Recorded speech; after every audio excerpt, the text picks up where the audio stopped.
Hello, and thanks for checking out Chemistry Connections on the Hopewell Valley Student Podcasting Network, a proud partner of hvspn.com, where students come together to publish content to share with the world. The opinions represented within this episode are those of the content creators only. Please enjoy the show.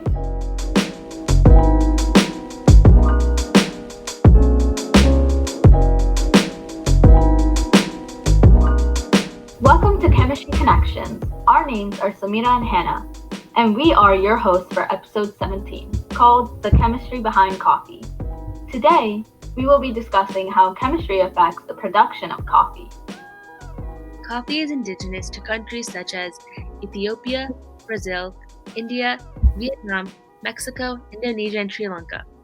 So, how was coffee found? Coffee beans came to be through a story of an Ethiopian goat herder named Kaldi. When the goats he took care of started to wander, Kaldi found them consuming red berries they had found. Kaldi then gave these berries to a local monk to find out what they were. The local monk gave these berries to religious individuals who found themselves with more energy after consuming them. This was then used to keep people from falling asleep during their evening prayers and was later found to be coffee beans. Coffee consists of beans originated from Coffea Arabica, which actually makes up 75% of the world's production of coffee. The cultivation and trade of coffee began in the Arabian Peninsula and soon started to become popular in the homes of those in the Middle East. From the Middle East, coffee spread to other countries in the 16th century to countries such as Persia, Egypt, Syria, and Turkey. Flavored coffee was introduced when regular coffee was introduced in the mid-15th century. Middle Easterners would often blend coffee with different nuts and spices to enhance the flavor. Coffee is harvested in almost every tropical country within 1,000 miles of the equator. Out of the 70 species of coffee that exist, only 3 are cultivated, meaning that their beans are either raw, roasted, or whole, used for the making of coffee. During the roasting process of coffee beans, they undergo a chemical reaction, introducing about 800 compounds, a third of which make up aromatic compounds. So Hannah, how does the roasting process affect equilibrium? Well, as the beans go into the roaster, there is a decrease in temperature with the reaction being endothermic, meaning it is absorbing energy, and that energy is used to evaporate water. Le Chatelier's principle is used to explain how, once a reaction is at equilibrium, it can be stressed by changing variables, in which case it is no longer at equilibrium. The reaction will shift to undo the stress placed on the reaction. We can use Le Chatelier's principle to support the fact that considering there is a decrease in temperature as the beans go into the roaster, the tendency of the reaction will be to go towards the side where there is no heat, which is the products in this case, because the reaction is endothermic, meaning the heat is located on the side of the reactants.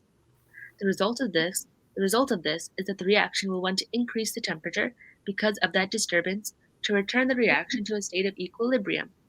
The bitter taste of coffee is actually produced during this roasting process. So this means that heat and atoms have the ability to change the flavor of coffee while it's roasting, but the biggest player in the scaling of coffee is oxygen. When a solution comes in contact with oxygen, it changes the molecular structure.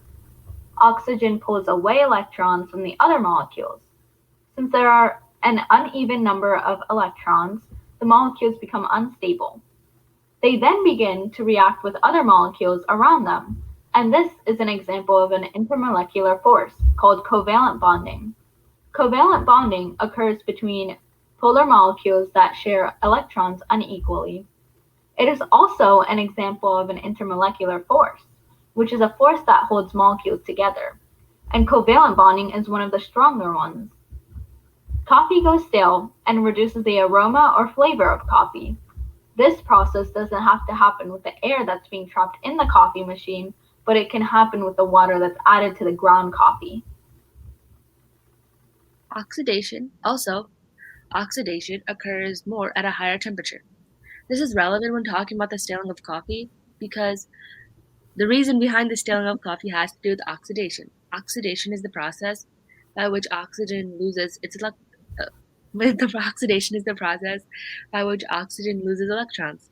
The oxygen reacts with the hydrogen so that water is created. The hydrogen ion by itself makes the coffee more acidic.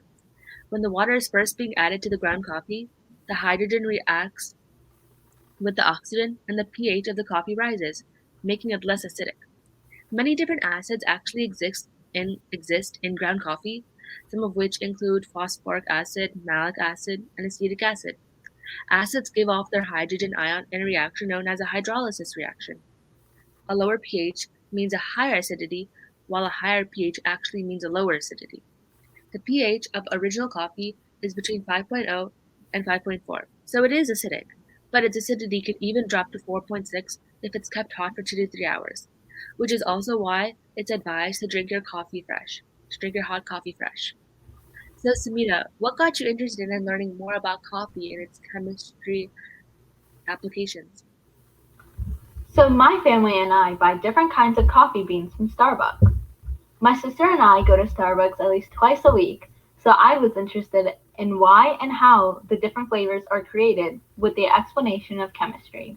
I found it interesting how different flavors of coffee were invented at the same time as regular coffee. Every time my sister and I go to Stop and Shop, we buy different flavored syrups and creamers to enhance the taste of our coffee. That's so interesting. For myself personally, knowing little about the coffee world and being an avid coffee drinker, I wanted to know more about coffee beans and how they were produced to become such a staple in American households. I was actually surprised to learn that 75% of the world's coffee comes from Coffea Arabia and originated in the Middle East. Along with this, it was a topic that both me and you were passionate about, so we could both be interested in learning more about coffee, its background, and its chemical aspects. This topic is important to us because it's something that most people consume many times every day. It's important that people know what they are consuming. Chemistry is all about explaining how the world around us works, and learning about all chemistry of coffee is one way to bring together the chemistry we have learned this year and apply it to our everyday lives. Thank you for listening to this episode of Chemistry Connections. For more student-run podcasts and digital content, make sure that you visit www.hvspn.com.